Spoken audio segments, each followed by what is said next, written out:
Now, after a few weeks away from the corner, we are now going back to the metaphysical corner. Corner.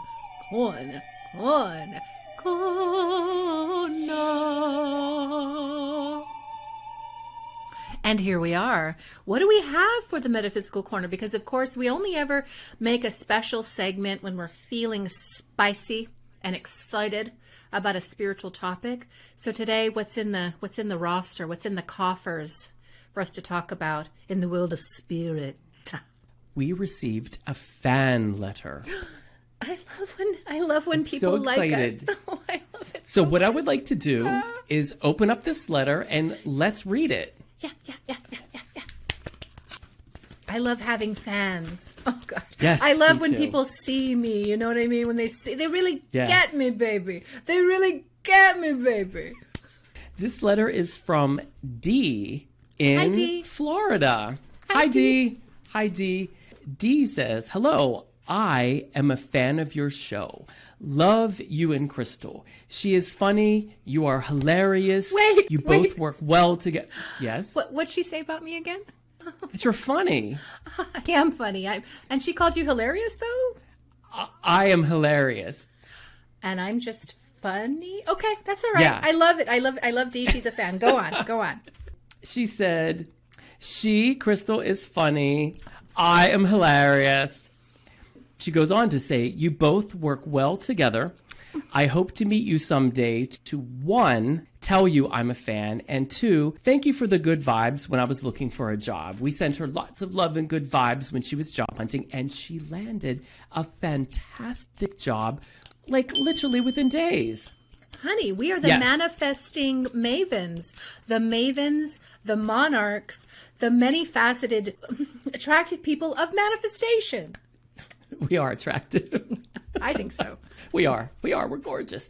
So she did ask us for a favor in this letter. Uh-oh. She would like us to interpret a dream that she had. Oh, So would you like to do a dream interpretation? I really want to. Like, I feel very excited about that, but just a little bit of a warning. I'm terrible at it, but I will do my very best. I'm terrible at it, but I'm going to be earnestly feeling my way through it and see what we come up with. Yes, I'd love to do it. Well, I mean, that's what we do at Spirit Pop. We give it our best. She says, I remember seeing a gentleman of color, one I was very attracted to. He told me to remember his name, but I can't remember it.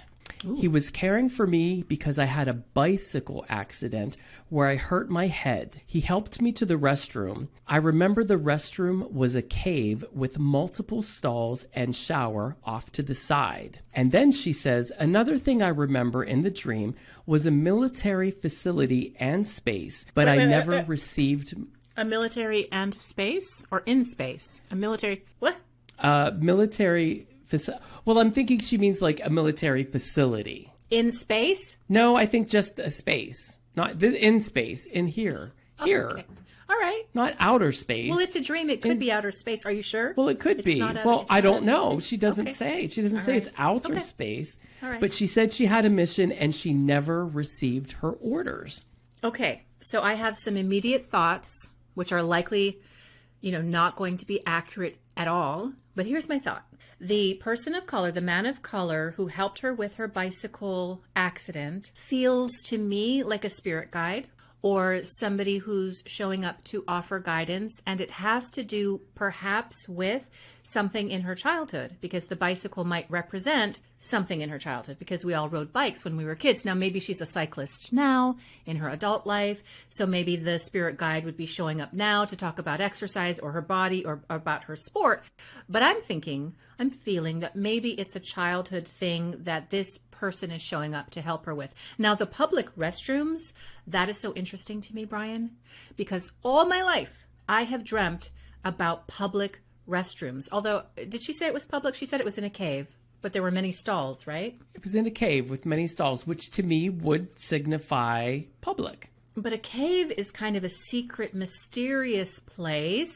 Now, let's just start with Carl Jung always said that anything that you encounter in a dream is representative of you. Even if it's coming in a different form, in the form of a person, It is still you. Now, whether you believe that or not is up to you.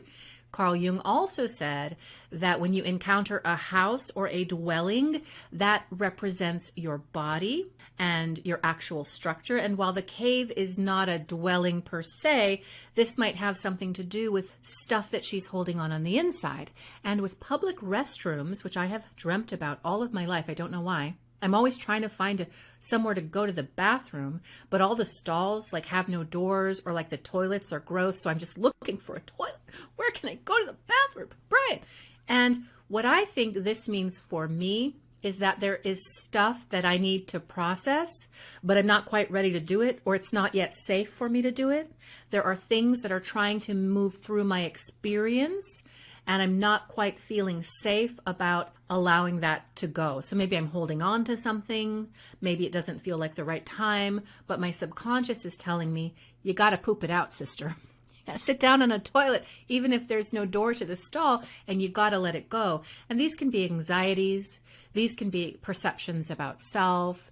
These could be a lot of different things. You'd really have to tap in and ask yourself, what does that represent for you? Anytime you're interpreting a dream, it's not really about what the dream dictionary says a cave represents. It's about what you think a cave represents. And so, Dee, if you were to ask yourself, what do I feel about a cave?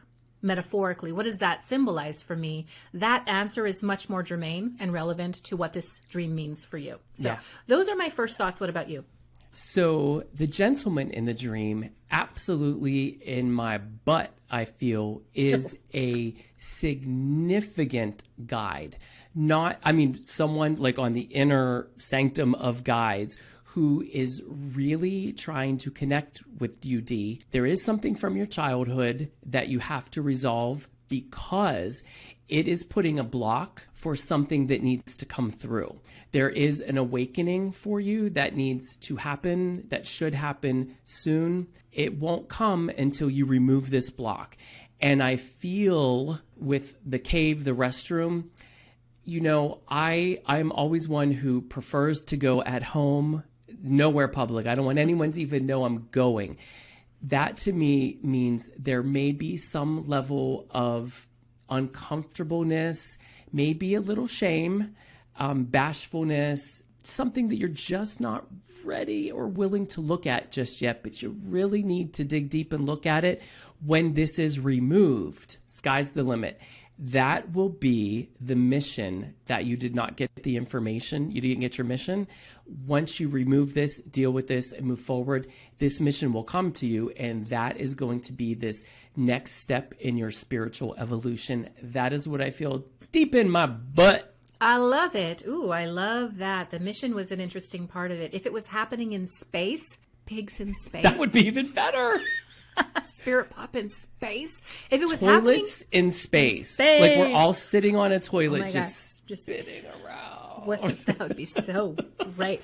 So if military to me, and that's another thing, like Dee, what does that represent to you? Did you have family in the military? Maybe it represents ancestral energy, if so. Or if not, it could represent rules, structure, stricture, regimented nature that you might have to look at or employ in order to reach what it is your mission is calling you to do. And if it were in space, that's just cosmos. That would be indicative to me of probably a spiritual mission or something that has a broader application. Did I ever tell you about that one time I had a dream that I was in space? Okay. I was in the presence of these beautiful women, and they were wearing these ornate like capes, like beautiful embossed gold, and they were royal women. We were on a craft, and they placed me in this capsule, in this chute, right before I was shot out into space. They were like praying over me, and then they released the capsule. I went down the chute, and boom, I was out in space, but suddenly the capsule was gone, the protection was gone, and I was looking at my hands, and I could see that I was freezing and that I was not protected, and I started to get a little panicked, and then I started to fly through space.